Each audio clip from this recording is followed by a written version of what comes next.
today, then obviously welcome. Can I remind you all to make sure that your phones are switched to silent for the duration of the meeting. And as always, if you wish to speak, if you could raise your electronic or virtual hand. Going on to the agenda proper, if we can go to declarations of interest, are there any declarations from anybody for any items on the agenda today? I don't see any. Okay, then we'll move to the minutes of our previous meeting, which was the first meeting we held on the 13th of January. They're in your pack, pages 3 to 8. I haven't had any requests for any amendments or corrections, so I'm happy to move them as a true record. Sorry, Tegwin, would you like to come in? Yes, thank you. I think Councillor Paul Harris, our chairman, I've just spoken to him. He's due in the meeting. I'm not sure he's arrived, but I think you've got our roles reversed. I think the chairman of the Pembrokeshire Coast National Park Authority is Councillor Paul Harris, and I'm Tegwin Jones, the chief executive, but I think they appear the other way around. I've been elevated to councillor status for a short period, but probably should be accurate. Okay, Tegwin, thank you very much for pointing that out. We'll make that amendment and note that in the minutes. Aled, I'll come to you. Just a quick one. I think I was originally a councillor, Alan Evans.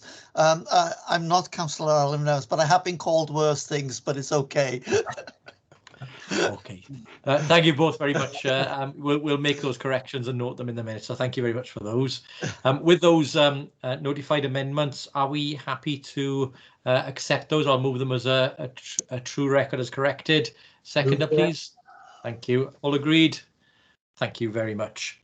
Okay, on to our item. If you remember, we are holding this meeting in order to come back and to discuss the budget item as we had notified in the initial meeting. So I'll hand over now to Chris Moore to take us through the updated financial budget for 22-23. Chris. Thank you, Chair. Yes, as members will recall, in the first meeting on 13th of January, I set out quite a significant amount of the legislation for setting the budget, and we made some key decisions around the budget at that meeting. I also presented a draft budget at that meeting, which was not complete, and there was some further work to be done on it. And as you will have picked up today, that you had an updated on budget on Appendix A, which has again just proved that actually things are changing or continually at the moment. Obviously, it's the first year to set the budget. It's the first year that we're going in the joint committee, and things are crystallising as we get closer to the start of the year, and hence the changes that have taken place, and more to the fact, the apology that you had the updated appendix today. If you recall, in the last meeting, we did confirm up on the zero budget for current year, and that there wouldn't be a budget requirement for 21-22, and we also actually put in place the agreement in terms of levy apportionment with the constituent authorities for next year that would be done on population, which then allowed me to look in more detail at the allocations for the finalisation of the budget. There was a draft budget that was presented at that point in time, and that has been amended. You will notice that the budget has dropped slightly from 715,000 down to 575, and you will notice today from the updated budget that budgets have moved around slightly. And what has actually happened is that we've firmed up that it's probably appropriate to have just a nominal amount for each of the subcommittees at this point in time, on the basis that we're not 100% clear exactly what the work programme will be within the year, how much will drift into next year. So rather than allocate any specific amounts that are going to be above what is required, we felt that through meetings with officers in the last couple of days, it's appropriate to standardise that. So you will notice each of the subcommittees in the report now have got 20,000 allocated to each of them. So going back to the sort of budget requirements, we are formally required now to set the budget before the 31st of January, and there's three key recommendations here today. that we need to consider and agree. One is to formalise and agree the budget as stated in the Appendix A, and that's the revised appendix that was published earlier today, to agree the actual budget net requirement, which is 575,411, 575,411, and to approve the levy charge for each of the constituent authorities, which is again listed in the recommendations, totaling back to the £575,000. Couple of points that I'd like to raise linked to the report at the assumptions around how we've actually come to the calculations, and bearing in mind it's come from a blank piece of paper this year, are actually detailed on page 13 of the report on paragraphs 5.3.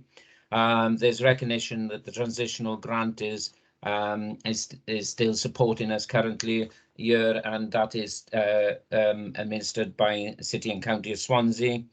And then the other point then, which is a significant point, is at the moment, on the basis of not knowing enough detail around the individual work of the subcommittees and how that will pan out and how quickly that will take place, I reference the subcommittees having a figure of around 20,000 for each of them. That will include the strategic planning, and therefore it's felt and it's recommended that actually it would be inappropriate to put a levy onto the national parks this year, as the value is nominal, and it's fair to say that the value is de minimis in terms of a charge through to the constituent authorities if you actually try and work out the allocation on the basis of population or something like that. I think that is something that the other corporate joint committees are considering. How they'll conclude is their decision, but I think from my opinion and my advice, because there's a nominal estimate budget there of 20,000 at the moment, it is appropriate that we treat it as de minimis. So really, that is the crux of the report. As I say, the detail is on Appendix A, and you will see it broken down into the joint committee function, the subcommittee functions, a regional office support, and we got regional office support there, where we're actually looking at getting some sort of administrative support and coordinating responsibility, because as the corporate joint committee develops, we will need that assistance. And within that, we've also provided for the potential, which is within the legislation, of building a reserve to take us forward into the future years. So we got a bit of a buffer in terms of a float or contingency as and when is required for the budget.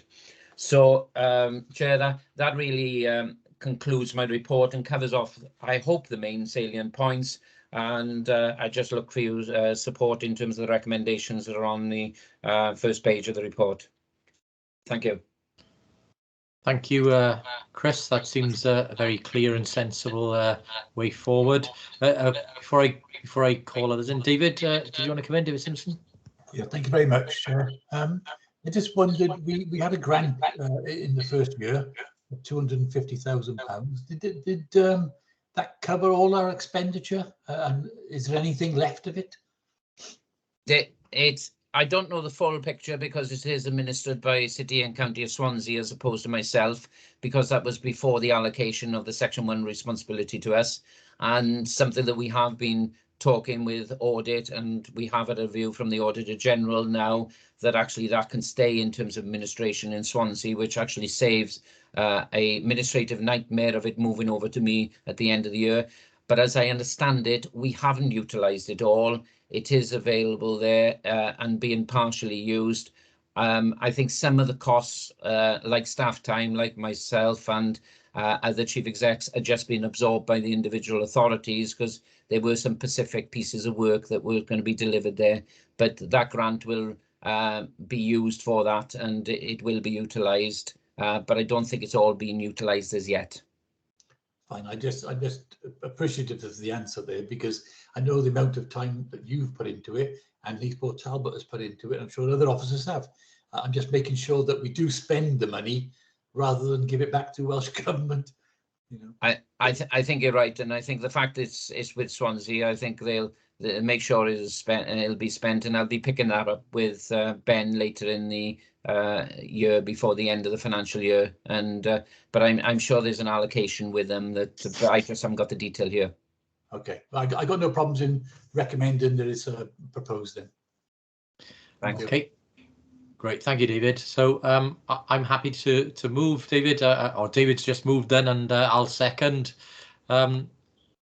If we can then go to the vote, please, from the voting members. Okay, thank you. That's carried. Thank you very much, colleagues. So that was our only substantive item for today. I've not been advised of any other business. So can I thank you all very much for your attendance, and I'll call the meeting to a close. Thank you all very much. Cheers, Thank folks. you. Thank you, Rob. Bye-bye. Cheers all. Bye all. All the Thanks, best. Rob. Thank you. Bye.